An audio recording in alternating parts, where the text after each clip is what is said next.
Hello students, welcome to my nurture. मैं हूं कृष्णा। कैसे हैं आप सब लोग? मस्त, बढ़िया। तो चलो स्टार्ट करते हैं आज हम लोग फार्मास्यूटिक्स का चैप्टर नंबर 1 का लेक्चर नंबर 3, जिसमें हम लोग पढ़ने वाले हैं फार्माकोपिया के बारे में। फार्माकोपिया ना कैसा अजीब सा शब्द लगता है, बहुत से लोग जानने गए होंगे क्या होता है, समझेंगे इसे। व्हाट इज फार्माकोपिया, फार्माकोपिया क्या है, एंड इंडियन फार्माकोपिया को लेकर के यहां ज्यादा डिस्कशन चलेगा।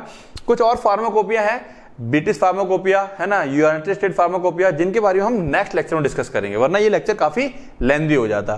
ठीक है, तो दो चीजें इंपॉर्टेंट है, इंट्रोडक्शन और साइलेंट फीचर। ये अपना कोर्स में साफ साफ मेंशन है। तो आओ स्टार्ट करते हैं हम लोग।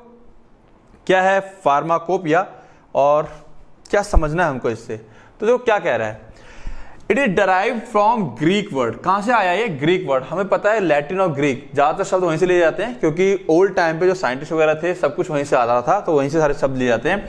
फार्माकॉन जिसको हम जानते हैं, इसका मतलब क्या होता है, ड्रग होता है। और पोया जिसका मतलब होता है टू मेक, यानी कि दवाई को बनाना।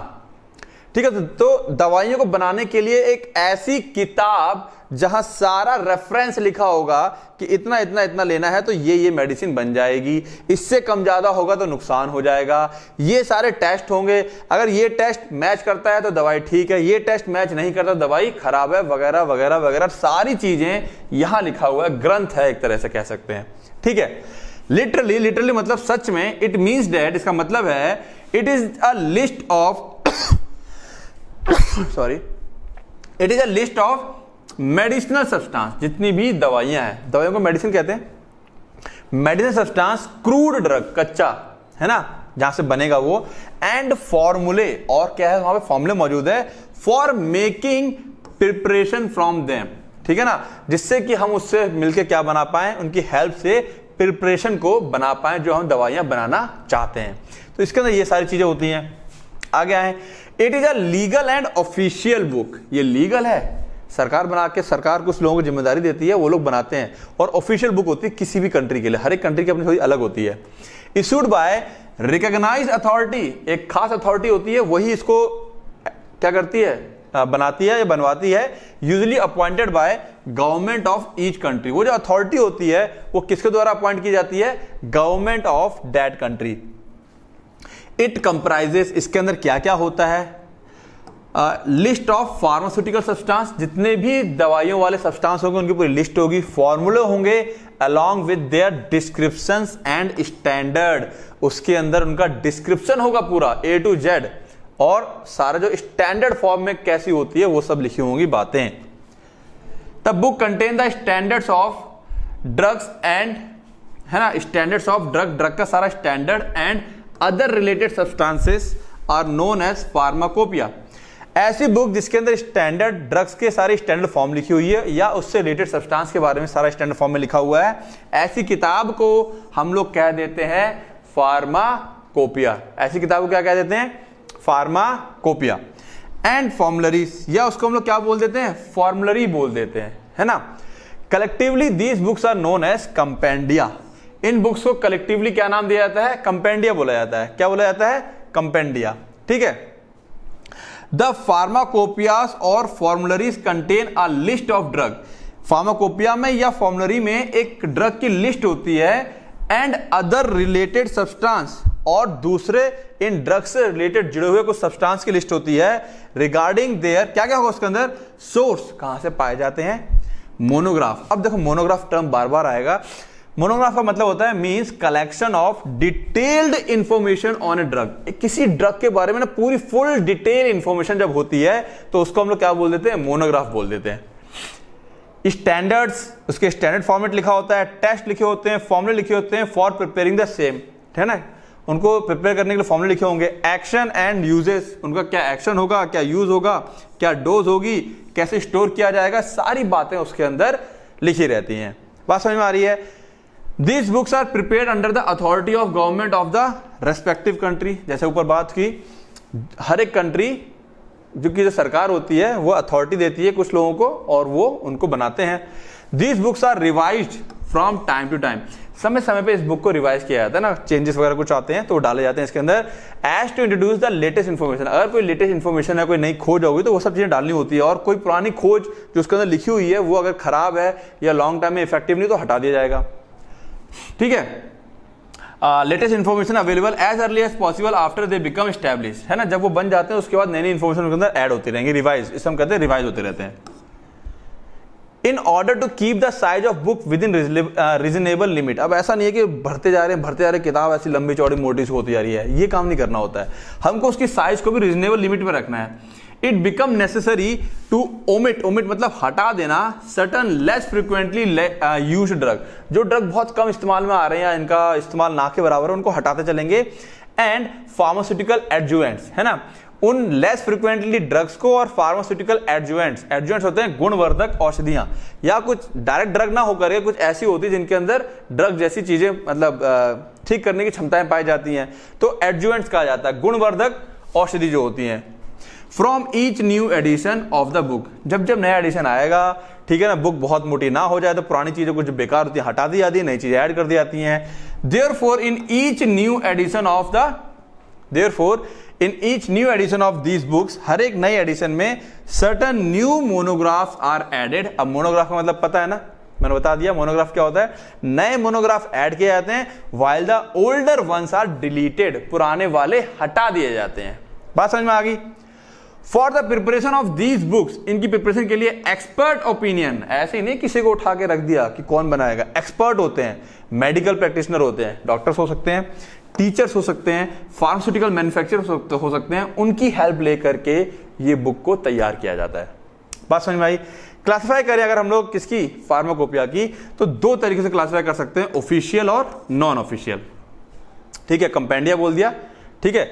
ऑफिशियल क्या होता है, official compendia are the compilation मतलब एक पूरा निचोड़ होता है ड्रग्स का एंड अदर रिलेटेड सब्सटेंस का, which are recognized as legal standard, जिसे कानूनी तौर पे मान्यता मिली हुई है, of purity, quality and strength of a government agency of respective countries of their origin. ठीक है ना, जो वहां पे बना हुआ है, जिस कंट्री में वो है, वहां पे जो ऑफिशियल होगा वहां पे उसे लीगल सरकार की मान्यता होती है कि हाँ ये क्वालिटी, ये प्योरिटी, ये स्ट्रेंथ होनी चाहिए, अगर हमारी मार्केट में ये दवा आएगी तो ऐसी होनी चाहिए।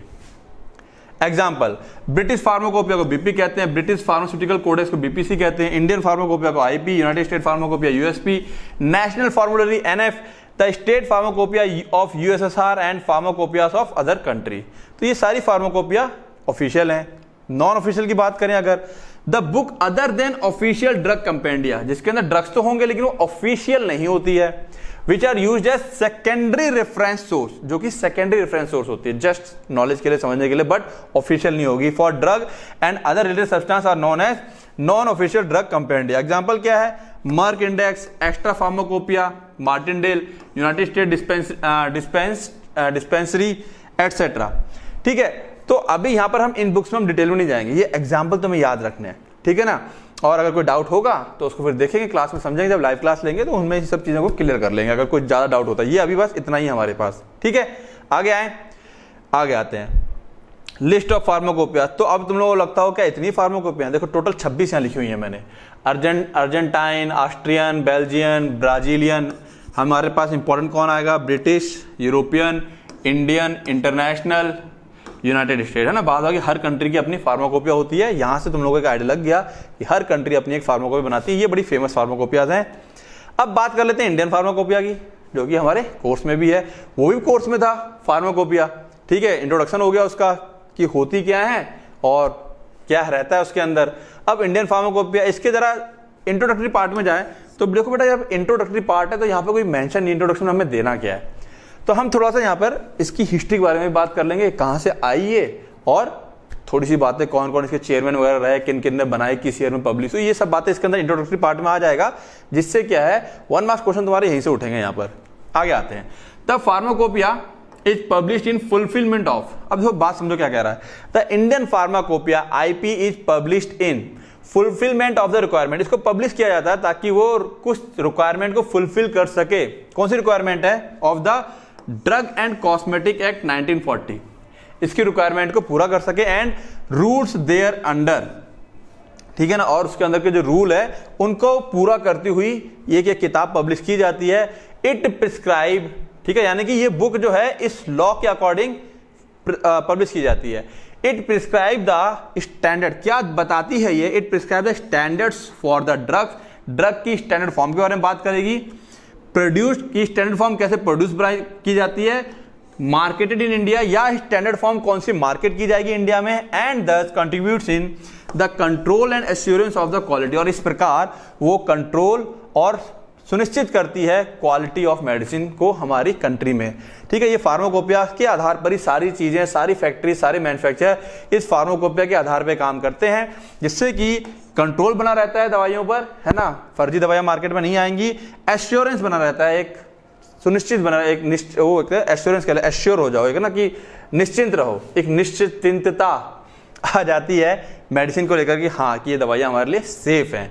The standards of this pharmacopoeia are authoritative and legally, ये अथॉरिटिव है, इसका स्टैंडर्ड्स अथॉरिटिव है और लीगली है, लीगली इन्फोर्सिएबल, यानी कि कानूनी तौर पर लागू किया गया है इसको, यानी कि अगर इससे हटके काम किया तो सजा होगी, पेनल्टी पड़ जाएगी, जेल हो सकती है।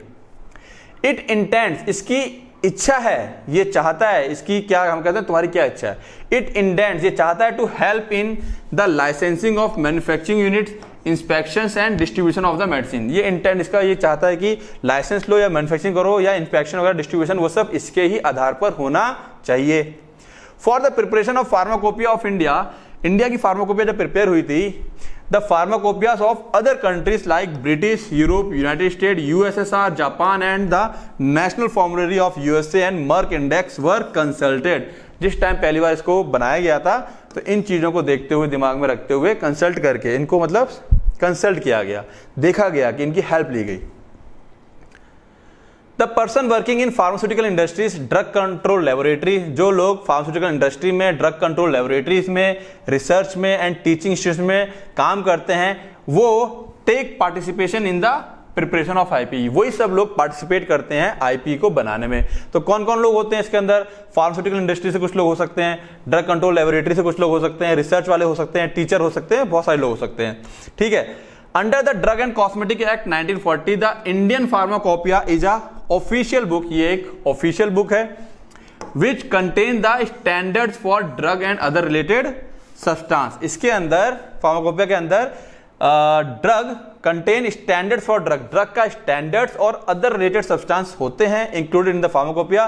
The drug and other related substance, drug और उससे जुड़े हुए substance prepared by pharmaceutical manufacturer must comply with the this standard. अगर कोई मैन्युफैक्चरर, कोई कंपनी वाला दवाइयां बना रहा है तो फार्माकोपिया के अकॉर्डिंग ही बनाएगा। ये बात समझ में आ रही है कि अगर कोई भी मैन्युफैक्चरर है, अगर इसको बनाने की कोशिश करता है तो वो किसके अकॉर्डिंग बनाएगा? फार्माकोपिया के अकॉर्डिंग बनाएगा। क्लियर है? आओ हिस्ट्री देखें। अब हिस्ट्री क्या कह रही है? The historical development of pharmacopoeia in India traces back, हम पीछे देख सकते हैं 1563, है ना। And the credit goes to Garcia da Orta, a Portuguese physician cum teacher. बहुत पहले की बात है ये, खैर उस समय बन नहीं पाया था कुछ भी, लेकिन हाँ कहीं ना कहीं हम कह सकते हैं कि वहां से इसकी शुरुआत एक हो गई थी। आगे आए, the idea of indigenous, indigenous मतलब स्वदेशी, हमारी खुद की। इंडियन फार्माकोपिया वॉज कंसीव्ड इन 1837। इसका जो आइडिया था कि भाई हमारी खुद की होनी चाहिए, एक आइडिया लाया गया 1837 में। And this idea take shape, इस आइडिया ने शेप ले लिया इन 1841 में in the form of Bengal pharmacopoeia. किस रूप में आया? Bengal pharmacopoeia and conspectus of drug, दवाओं का सर्वेक्षण। ये कॉन्स्पेक्टस मतलब होता है सर्वेक्षण, है निरीक्षण टाइप का एक तरह रहेगा। तो इस रूप में जो हम चाह रहे थे फार्माकोपिया, तो स्टार्टिंग में कुछ इस रूप से आया सामने। बात समझ में आई? The Hindustani version in Bengali and Hindi of London pharmacopoeia was made available in India from 1901 onwards। 1901 के बाद हिंदुस्तानी वर्जन बंगाली में और हिंदी में जो लंदन फार्माकोपिया का था वो आना स्टार्ट हो गया था। The Indian pharmacopoeia list, list मतलब उसके अंदर की जो चीजें होंगी, कौन से ड्रग रखे जाएंगे, पब्लिश्ड इन 1946। इंपॉर्टेंट है, इसे मार्क कर लेंगे। पहली बार जो इंडियन फार्माकोपिया लिस्ट थी वो पब्लिश हुई थी 1946 में। Form the seeding of the true official Indian pharmacopoeia published in 1955। ये जो लिस्ट पब्लिश हुई थी, इसने कहीं ना कहीं बीज बो दिया था कि अब फार्माकोपिया आएगा, और वो बीज ने पेड़ का रूप ले लिया कब? 1955 में, जब फाइनली हमारी खुद की ऑफिशियल इंडियन फार्माकोपिया आ गई। बात समझ में आ रही है? तो है ना बड़ी इंटरेस्टिंग चीज फार्माकोपिया को लेकर के। तो कोई भी चीज लाइफ में अगर तुम लोग देखोगे बच्चों, आसानी से नहीं मिलती है। हर कोई अच्छी अचीवमेंट के पीछे बड़ा लंबा संघर्ष होता है। तो लाइफ इसलिए संघर्षों से भरी हुई है ना। संघर्ष आए तो डरना नहीं है। आगे आते हैं। The first edition of Indian pharmacopoeia was published in 1955। पहला एडिशन। अच्छा, एडिशन क्या होता है? एडिशन वर्ड बार बार आएगा। एडिशन होता है कि हम एक टाइम पे कुछ खास, मान लो 1 लाख कॉपी हमने निकाल दी, बस वो पहला एडिशन हो गया। अब हम और नहीं छापेंगे, फिर दूसरा एडिशन होगा, उसमें हो सकता है कुछ चेंजेस वगैरह कर कुरा के हमने 1.5 लाख छाप दी। तो एडिशन मतलब होता है एक बार में जो बल्क बनता है वहां पे, वो उसका एडिशन कहलाता है, ठीक है ना। But actually the process was started as early as 1944। Obviously बात है, पब्लिश तो 1955 में हुआ था, लेकिन 46 में लिस्ट आई और उससे पहले ही कहीं ना कहीं 44 में इसकी पूरी प्रोसेस स्टार्ट हो चुकी थी। In 44 government of India asked the drug technical advisory board, mark करेंगे इसे DTAB, है ना, drug technical advisory board to prepare the list of drug. उसने, गवर्नमेंट ने कहा कि एक लिस्ट तैयार करो ड्रग की in India having sufficient medicinal value, जिनके पास पर्याप्त मात्रा में मेडिसिनल वैल्यू हो, जो लोगों को ठीक कर सके, टू जस्टिफाई देयर इंक्लूजन, जो कि जस्टिफाई करे कि हाँ क्यों इसको फार्माकोपिया में लिया जाना चाहिए, ठीक है ना। एक लिस्ट तैयार करने को दे दिया गया। आए आगे चलें। The Indian pharmacopoeia list 1946। अब इस लिस्ट के बारे में बात कर लें, काफी इंपॉर्टेंट है ये, मैंने जैसे बताया था, ठीक है। The list contain both drug included and not included in British pharmacopoeia. इसके अंदर जो लिस्ट तैयार हुई, क्योंकि ब्रिटिशर्स थे हमारे ऊपर रूल कर रहे थे उस समय, तो उसी ब्रिटिश फार्माकोपिया से ही हिंट लेकर के, मैंने बताया, और कुछ और फार्माकोपिया थी, उनसे हिंट लेकर के अपनी फार्माकोपिया तैयार की गई। इसमें कुछ ड्रग रखे गए जो ब्रिटिश फार्माकोपिया में थे भी, और कुछ ऐसे ड्रग्स भी थे जो इस फार्माकोपिया में नहीं थे। अलॉन्ग विद स्टैंडर्ड्स, साथ साथ में स्टैंडर्ड मेंटेन किया गया टू सिक्योर देयर यूजफुलनेस, जिससे कि वो यूजफुल बने रहे। Test for identity and purity was prepared by the committee and was published by the government of India under the name the Indian pharmacopoeia list 1946, ठीक है ना। तो साफ साफ कह रहा है कि कुछ ड्रग की लिस्ट ऐसी बनाएगी जिसके अंदर कुछ ब्रिटिश फार्माकोपिया के ड्रग थे भी, नहीं भी थे, ठीक है, और उसमें उसका स्टैंडर्ड मेंटेन किया गया, उसकी यूजफुलनेस बताई गई, उसके टेस्ट फॉर आइडेंटिटी की कैसे आइडेंटिफाई करेंगे, कैसे प्योरिटी करेंगे, ठीक है ना। और इस तरह से एक लिस्ट बना करके फाइनली पब्लिश कर दी गई government of India under the name, किस नेम के अंडर में? The Indian pharmacopoeia list. The committee constituted, एक कमिटी बनाई गई under the chairmanship of colonel sir RN Chopra, ठीक है ना। RN चोपड़ा के अंदर में एक कमिटी बनाई गई अलॉन्ग विद अदर 9 मेंबर्स, याद रखेंगे, साथ में 9 लोग और थे। Prepare the list of drug with the following detail, उन्होंने एक लिस्ट बनाई, ठीक है, और वो लिस्ट क्या थी? Substance included in the British pharmacopoeia और crude drugs, chemical and their preparation, कुछ ऐसे सब्सटेंस जो ब्रिटिश फार्माकोपिया में थे, और ठीक है, वो जो कमिटी आई थी, लिस्ट है ना, ये कमिटी बनी थी, उसी के बारे में बात चल रही है। ये substance not included in British pharmacopoeia, उसके अंदर कुछ ये सारे substance, drugs of plant origin, drugs of animal origin, biological product, insecticide, कीड़ों को मारने वाले कलरिंग एजेंट, सिंथेटिक्स जो हम लोग खुद बना लेते हैं, मिसलेनियस, और ड्रग फॉर वेटनरी यूज, ये सारे ड्रग्स भी एक्स्ट्रा उसमें ऐड की गई। Now the Indian pharmacopoeia list 1946 was prepared by the department of health government of India, और फाइनली एक लिस्ट बनके तैयार हो गई। तो 1946 की जो लिस्ट के बारे में बातें होंगी बच्चों, ये ध्यान रखना है, कौन चेयरमैन थे, क्या था, और कैसे कैसे क्या उनकी ड्रग्स को लिया गया था, ठीक है, ये सारी बातें यहाँ पर ध्यान रखनी है। अब आगे आते हैं। इससे पहले अब क्या हुआ, इसको हम पढ़ेंगे थोड़ा बाद में, क्योंकि थोड़ा जगह का दिक्कत था हमारे पास। क्या हुआ, अब 1955 में पहले फार्माकोपिया आ गई थी, ठीक है, फिर सेकंड आई, थर्ड आई, फोर्थ आई, फिफ्थ आई, सिक्स्थ आई, एट्थ आई, 8 एडिशन इसके आ चुके हैं। तो बारी बारी से हम थोड़ा इसको समझते हैं कि 8 एडिशन में क्या क्या खासियत थी।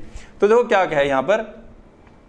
जो एडिशन है फर्स्ट, कौन सी ईयर में आया था? 1955 में आया था, ठीक है। चाहो तो इस तरह चार्ट बना सकते हो, ठीक है, नहीं बनाना तो कोई दिक्कत नहीं वाली बात नहीं है। देखो इंट्रोडक्टरी पार्ट वो, और मैं बताऊंगा अभी, ठीक है। कितने वॉल्यूम थे? 1। अच्छा, वॉल्यूम से क्या मतलब है? वॉल्यूम से क्या मतलब है? वॉल्यूम से मतलब ये है, देखो फार्माकोपिया कुछ हमारी ऐसी दिखाई पड़ती है, देख रहे हो, 2018 1 2 3 और 4 पार्ट में है, तो 4 वॉल्यूम, ठीक है ना। इस तरह 2007 की कुछ ऐसी नीले रंग में थी, कुछ ऐसी थी। तो कितने वॉल्यूम में है? वॉल्यूम मतलब उसके कितने पार्ट्स हैं, ठीक है। तो देखो एक वॉल्यूम था सप्लीमेंट, इसका जो सप्लीमेंट आया था वो 1960 में। सप्लीमेंट क्या होता है बच्चों? सप्लीमेंट होता है जब हम लोग क्या करते हैं, मान लो हमने रिलीज तो कर दी 1955 में, अब हुआ क्या, जो किताबें रिलीज कर दी गई, उसकी कॉपी बना दी गई, अब उसमें कुछ गलतियां थी, क्या थी, कुछ गलतियां थी, कुछ चीजें हम चेंज करना चाहते थे। तो कुछ चीजें जो गलतियां वगैरह होती हैं, ठीक है, उनको हम चेंज वगैरह कर देते हैं, फिर उसको पब्लिश कर देते हैं दोबारा से, तो उसको हम लोग क्या कहते हैं, सप्लीमेंट कहते हैं, है ना। उतने ही चीजों में रहेंगे, जो चीजें थी उसी में ही थोड़ा बहुत क्या करेंगे, चीजों को सुधार देंगे और पब्लिश कर देते हैं, उसे कहते हैं सप्लीमेंट।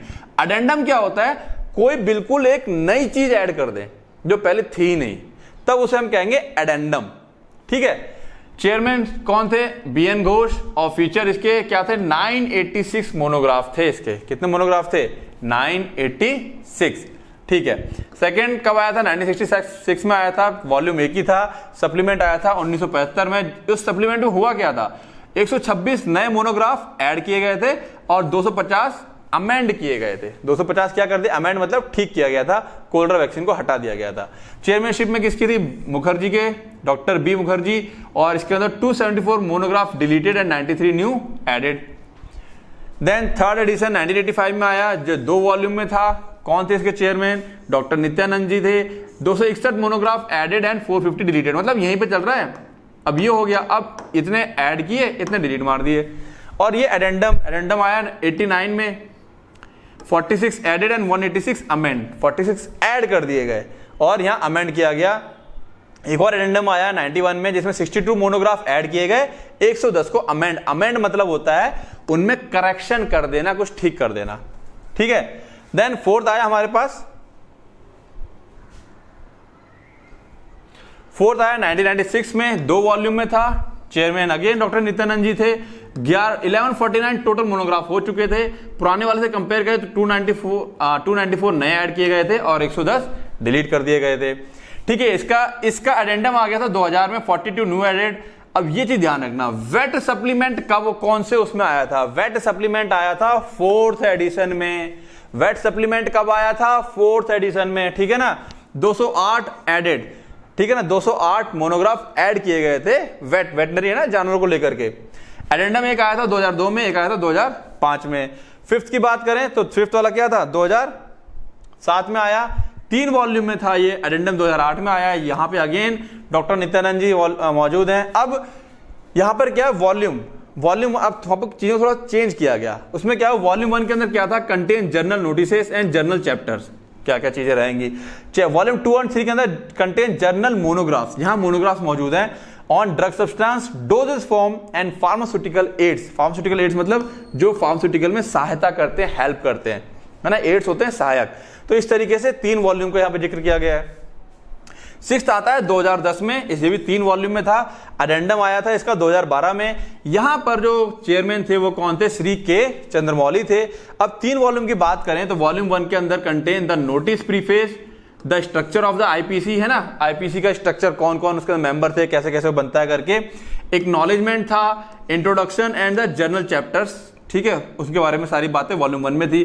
वॉल्यूम 2 की बात करें, contains the journal notice, journal monograph on doses forms and monograph on the substance doses form and pharmaceutical ads. यानी कि वॉल्यूम 2 के अंदर मेन दवाइयों का कंटेंट था, कहां से लेकर कहां तक, ए से लेके एम तक, ए नाम से शुरू होकर के एम नाम तक। और वॉल्यूम 3 में सेम वही सारी चीजें थी, एन नाम से स्टार्ट होकर के जेड तक के नाम वाले सारे ड्रग्स इसके अंदर आ गए थे। बात करें किसकी, 7th एडिशन की, 2014 में आया था। ये 4 वॉल्यूम में आया, ठीक है ना। एडेंडम आया इसका 2015 में, देन आया 2016 में। नावी आजाद हेल्थ मिनिस्टर इसके चेयरमैन थे। The IP 2014 incorporates 2550 monographs of drug, out of which 577 are new monograph, ठीक है ना। टोटल इसके अंदर आ गए थे 2550, यानी कि सॉरी 2550 नहीं, 2550 और 577 नए मोनोग्राफ डाले गए थे। मोनोग्राफ पता है ना, मैंने बताया था, कंसिस्टिंग ऑफ एपीआई, है ना। एपीआई क्या होता है, active pharmaceutical ingredients, last lecture में डिस्कस किए थे हम लोग। एक्टिव फार्मास्यूटिकल इंग्रेडिएंट्स, ऐसे केमिकल कॉन्स्टिट्यूएंट जो एक्टिव हैं, जो फायदा पहुंचाते हैं। एक्सिपिएंट्स, जो ऐड किए जाते हैं दवाइयों में मेन कंपोनेंट के अलावा, है ना, जो दवाइयों को जोड़ेगा, बाइंडर्स कहते हैं, टेस्ट लेके आते हैं, फ्लेवरिंग एजेंट कहते हैं। डोजेस फॉर्म, टैबलेट रहेगी, सिरप रहेगा, क्या रहेगा, एंड हर्बल प्रोडक्ट, उन सब के बारे में मोनोग्राफ रहा था यहाँ पर। अब आता है 8th 2018, ये हमारे लिए काफी इंपॉर्टेंट हो जाता है क्योंकि क्वेश्चन यही से उठ के आता है। एडेंडम आया था इसका 2019 में, इसके चेयरमैन कौन थे, सी के मिश्रा। साइलेंट फीचर के लिए हमने कहा सी अबव, है ना, क्योंकि ये टेबल सेट नहीं हो रही थी तो थोड़ा सा ऊपर नीचे करना पड़ा, तो सी अबव कर लेते हैं। 2008 में सॉरी हाँ जो 8th एडिशन आया था 2018 में, उसके बारे में थोड़ी सी बातें कर लें। तो क्या कह रहा है, the 8th edition of Indian pharmacopoeia was published in 2018 by the IPC on behalf of the ministry of health and family welfare government of India. Silent feature की बात करें अगर इसका, तो क्या है silent feature, 220 new monograph add किए गए इसके अंदर। कितने ऐड किए गए, 220। 170 न्यू केमिकल मोनोग्राफ, केमिकल्स, नए केमिकल्स इसके अंदर ऐड किए गए। 15 हर्बल मोनोग्राफ ऐड किए गए इसके अंदर, ठीक है। 3 मोनोग्राफ ऑन रेडियो फार्मास्यूटिकल्स वो ऐड किए गए। 14 new veterinary non biological monograph add किए गए, वेटनरी वाले, ठीक है। 18 न्यू बायोलॉजिकल मोनोग्राफ, है ना, जो बायोलॉजिकल मतलब जो हमारी बॉडी के अंदर इफेक्ट करेंगे। 2 monograph on vaccine and immunosera for human, है ना, इम्यूनोसेरा जो हमारी इम्यूनिटी से रिलेटेड होता है वो ऐड किए गए। 6 monograph on biotechnology derived therapeutic product, जो बायोटेक्नोलॉजी की हेल्प से हमको प्रोडक्ट मिलते थे वो ऐड किए गए 6। 10 monographs on blood and blood related product, खून से जुड़े हुए 10 प्रोडक्ट, खून से जुड़े हुए कुछ प्रोडक्ट थे जिनमें उसके 10 मोनोग्राफ ऐड किए गए। फिर क्या है, general chemical test and thin layer chromatography. अब बच्चों क्रोमेटोग्राफी अभी मत पूछना क्या होता है, ठीक है, ये अपने आप में एक लेंथी चैप्टर है, पढ़ेंगे हम फार्माकोग्नोसी में, इसको डिटेल में ले लेंगे, वहां पे है भी हमारे पास थोड़ा जनरल क्रोमेटोग्राफी चैप्टर टॉपिक आएगा, वहां समझ लेंगे। फिलहाल समझो कि टेक्निक होती है चीजों को प्यूरिफाई करने के लिए, ठीक है ना। तो उसमें एक पार्ट होता है thin layer chromatography for identification of an article have been almost eliminated, इसको लगभग खत्म कर दिया गया। And more specific infrared ultraviolet spectrometer and HPLC test have been emphasized, यानी कि उसको हटा करके किन टेस्ट पे जोर दिया गया, इंफ्रारेड, अल्ट्रावायलेट और HPLC, ठीक है ना। HPLC भी क्रोमेटोग्राफी का ही पार्ट है। हैव बीन एम्फसाइज्ड, एम्फसाइज मतलब इनके ऊपर जोर दिया गया। The use of chromatographic method has been extended to cope with the need of the more specificity in assays। एस्से क्या होता है, एस्से एक तरह समझ सकते हैं हम लोग, एक तरह से किसी चीज का एकदम डिटेल जानकारी निकालने के लिए हम लोग तमाम तरह के टेस्ट वगैरह हर चीज करेंगे, तो वो एस्से के अंदर आ जाता है। एंड इन पर्टिकुलर, ठीक है ना, यानी कि जो क्रोमेटोग्राफिक मेथड थे उसका वर्जन को, यानी कि उसको थोड़ा सा बढ़ाया गया जिससे कि मोर स्पेसिफिसिटी इन एस्से हमको मिल सके, ठीक है। इन assessing the nature and extent of impurity, ताकि हमें किसी कंपाउंड के अंदर उसका क्या नेचर है और कितनी इंप्योरिटी है वो हमको पता चल सके, तो इसीलिए क्रोमेटोग्राफिक टेक्निक या मेथड को एक्सटेंड किया गया, उसको बढ़ावा दिया गया। Most of the existing assays and related substances test methods have been upgraded by liquid chromatography to harmonize with other international, मतलब बहुत सारे जो एसेस थे उसके अंदर क्या इंक्लूड किया गया, लिक्विड क्रोमेटोग्राफी टेक्निक को ऐड किया गया। अब टेक्निक क्या होती है, कैसे काम करते हैं, वहां में हमें नहीं जाना है। क्यों ऐड किया गया, जिससे कि harmonise with other international pharmacopoeia, जिससे कि अदर इंटरनेशनल फार्माकोपिया है उससे हमारा रिजल्ट मैच करें, क्योंकि वो अगर स्टैंडर्ड का यूज कर रहे हैं तो हम भी कहीं ना कहीं एक स्टैंडर्ड फॉर्मेट का यूज करेंगे। बात समझ में आ रही है। तो ये इसके साइलेंट फीचर थे जो कि तुम्हें पक्का याद होने हैं, ये तो अपने कोर्स में बकायदा लिखा हुआ है। इंट्रोडक्टरी पार्ट में कुछ खास क्वेश्चन है जिनकी मैं लिस्ट बना करके कहां दूंगा, ऐप में। अब जब ऐप की बात आ गई है तो देख लेते हैं, वापस आते हैं अपने ऐप के ऊपर। जिन बच्चों को पता है ले चुके हैं, कॉन्ग्रेचुलेशन। जो लोग नहीं लिए हैं जल्दी जल्दी इस ऐप को परचेज कर लें, ठीक है ना, क्योंकि यहां पर अब मैं जो बोलता हूं, जैसे कि कौन सा क्वेश्चन अंदर 1 मार्क्स इंट्रोडक्टरी पार्ट था, उसमें से कौन सा क्वेश्चन आएगा, कौन से क्वेश्चन इंपॉर्टेंट है 1 मार्क्स के लिए, वो सब कैसे पता चलेगा, ठीक है ना। तो तुम्हारे 1 मार्क्स में कवर होंगे जो मैं तुमको ऐप में दिया करूंगा, ठीक है। फिर 2 marks question, 3 marks, 5 marks question, ये तुम्हारे क्या कहां आते हैं, ये तुम्हारे फार्मेसी के फाइनल एग्जाम में आते हैं। 2 marks, 3 marks, 5 marks question. 1 marks 2 type के रहते हैं, MCQ and fill in the blanks, ठीक है ना। तो ये जो MCQ रहेंगे इसमें डी फार्म और एग्जिट एग्जाम के ऊपर बेस्ड क्वेश्चन तुम्हें मिलेंगे, बाकायदा टेस्ट मिलेंगे, सब कुछ मिलने वाला है ऐप के अंदर, ठीक है। ऐप का जो लिंक है डिस्क्रिप्शन में मैंने दे दिया है, ठीक है। रूटीन टेस्ट, देखो बच्चों यहाँ सबसे बड़ा प्लस पॉइंट तुमको क्या मिलने वाला है, रूटीन टेस्ट। रूटीन टेस्ट का पैटर्न क्या रहेगा समझ लेना, अगर देख चुके हो वीडियो तब भी समझो इसे दोबारा से। मान लो चैप्टर 1 हो गया किसी का, ठीक है, फिर चैप्टर 2 हो गया, इसका टेस्ट हो गया T1, इसका टेस्ट हो गया T2। अब एक टेस्ट होगा T3 जिसके अंदर चैप्टर 1 और चैप्टर 2 दोनों कंबाइंड आएंगे। फिर मान लो चैप्टर नंबर क्या हो गया, 3 हो गया, फिर एक टेस्ट, इसका टेस्ट हो जाएगा एक, फिर एक टेस्ट होगा जिसके अंदर चैप्टर 1, 2 और 3 का कंबाइंड टेस्ट होगा। सेम इसी तरीके से एमसीक्यू, एमसीक्यू के तो टेस्ट लगातार लेता ही रहूंगा मैं, क्योंकि एमसीक्यू क्यों इंपॉर्टेंट है। एमसीक्यू तुम्हारे एमसीक्यू और फिल इन द ब्लैंक्स ये मिला करके तुम्हारा कितना है 20 नंबर का आता है।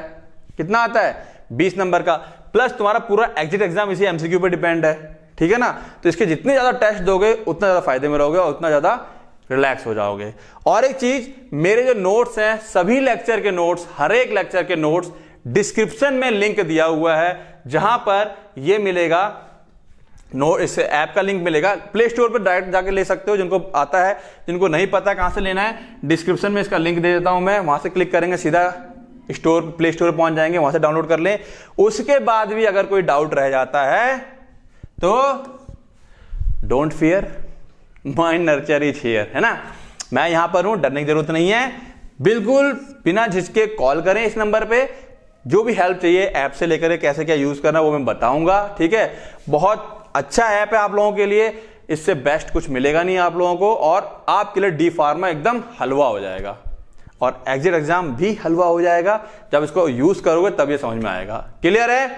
तो क्या करना है, ठीक है ना, ऐप पर जाएं, जिन लोगों ने नहीं लिया है वहां देखें, फ्री कंटेंट में दे रखा है कंटेंट, क्या क्या चीजें मिलने वाली हैं, और कुछ करें चाहे ना करें, रिवीजन पक्का करें, ठीक है ना। भले कुछ मत करो, ऐप लो ना लो, रिवीजन पक्का करो, लेकिन ऐप लोगे तो फायदे में रहोगे, डबल फायदे में रहोगे, ठीक है ना। तो रिवीजन करते रहें और पढ़ते रहें। All the best.